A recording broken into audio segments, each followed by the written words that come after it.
Salome is General Secretary of the Ghana Medical Association. Doc, you're welcome to Eyewitness News. Thank you. Good evening, Omar. Okay, so we just spoke to TUC a moment ago. He has explained to us, and I believe is on behalf of all workers, including your good selves, that you should not go to work. We have sent your plan of action for the withdrawal of services, which is gradual until you do a complete the withdrawal of services in the hospitals from Monday.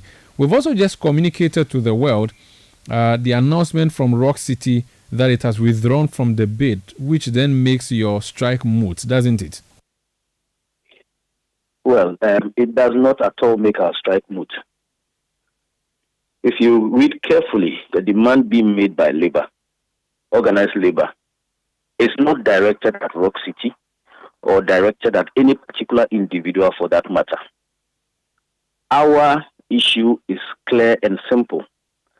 The sale of the 60% shares of SSNIT, which is holding that money in trust for us workers in this country, should be stopped and terminated. So the fact that Rock City has withdrawn does not mean that probably Umaru Sanda may be buying the hotels after them, or another company may be lying in wait now that Rock City has withdrawn to buy off these shares. We are saying that should cease forthwith. They should terminate that whole process of selling 60% of their shares, of SSNIT shares in the 4 hotels. That is what we are saying.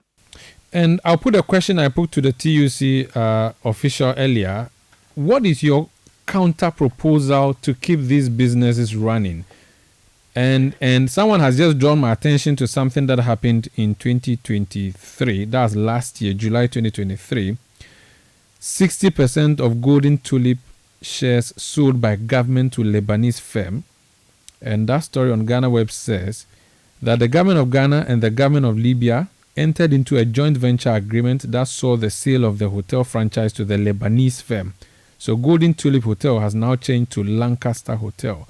Now, the question that the person is asking is, why did organized labor sit and watch for 60% of Golden Tulip to go to a Lebanese firm, and yet you have a difficulty with a local firm buying hotels? So much for nationalism, the person says. What do you say to that?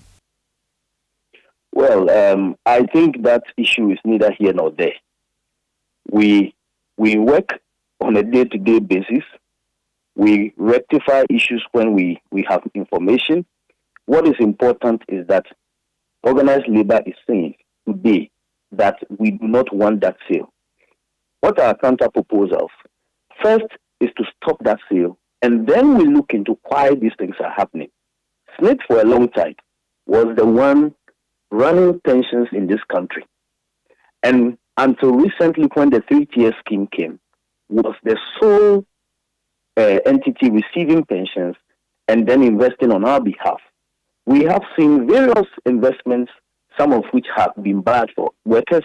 And so even to date, many workers in this country, after working 30 to 40 years, retire into poverty by whatever definition you define poverty as.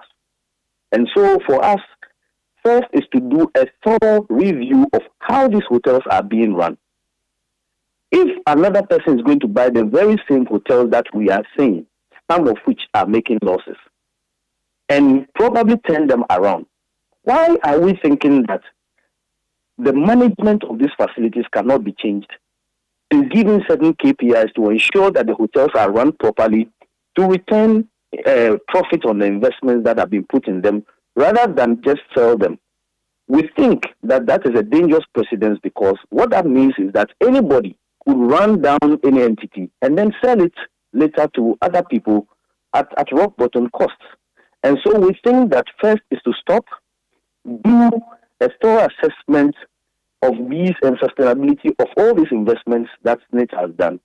And then we can then chart a proper, tailored solution to any of these issues that are identified. So for us, the issue is quite straightforward and simple. Stop the sale. It is not about when it has happened in another instance. Of course, I mean, the proverbs say that it is only a fool that or a dead person that cannot change their minds. So I have no full details of the sale of a Golden Tulip to Lancaster Hotel. But again, it is not about whether it's foreign or domestic. It is not about whether it is Rock City or another person. We are saying it should just stop at this moment. Okay. Is organized labor not being hypocritical or sticking to double standards? Here is the case, or the scenario where SSNIT is saying to us that for the past 15 years, these hotels have contributed nothing, absolutely nothing. They've been running at a loss. SSNIT had to try and support them for basic things like air conditioning at one of the hotels. You, the owners of these hotels, never complained. Labadi is the only one we are told that paid 48 million to pensioners in the last 15 years. All this while, you are the owners of these hotels. You said nothing. Until management of SSNIT decides this is the way out, then you come all guns blazing. Are you not sleeping on your own job? And possibly you should have acted when you ought to have acted, but you did not. So you acquiesced? Well, Umaru, I would say that maybe mistakes have been made in the past, but what you are saying is akin to the fact that a child has been raped at the moment, and we want to focus on whether the father was asleep at the time when the child was raped or not. I think we are obfuscating issues. Whether what happened in the past happened or not, there are different leaderships of organized labor that has moved in the past. We may have made mistakes in the past and probably may not have seen or watched, but it does not justify the fact that we do not want this done because we think that they can be run better and properly. There are questions for SSNIT to ask. What was SSNIT doing? Because they are seized with the fiduciary responsibility to ensure that these assets were making returns for pension, for workers when they go on pension. What was MPRA doing? Was MPRA board just sitting there doing what? For which these assets were making losses? Are they not clothed with the power to inquire? Hold some of these people responsible. Why do they want to shift the blame onto poor workers who are not clothed with the power to take those decisions? So I think that we are obfuscating matters and trying to shift blame and point fingers. This matter is simple. Whatever was happening, whatever was not going right, we are drawing the line. Stop the sale. Let us take a better look at the issues and put better mechanisms so that the assets return better profit on investment, so that workers can return into some decency than the poverty that workers go back into. So I don't think these side issues about this person not doing this or that is here or there. Yeah. Very well. Thank you so much for speaking to us. Thank you very much, Umaru. And I believe that you are a worker too, and you also pay SSNIT. And so you add your voice to it. Thank you very much. I'll wait for the GJA to add their voice. I'm a member of the GJA. Unfortunately, you still have not given them the license. So we don't have... no, when I say you, I mean TUC. So hurry up and give GJA the license so we can also join you in demonstrating and striking. Now we are tired. Well, hopefully this is your cue to come on board. Have a pleasant evening. Thank you so much. That's Dr. Richard Salome. He's General Secretary of the Ghana Medical Association.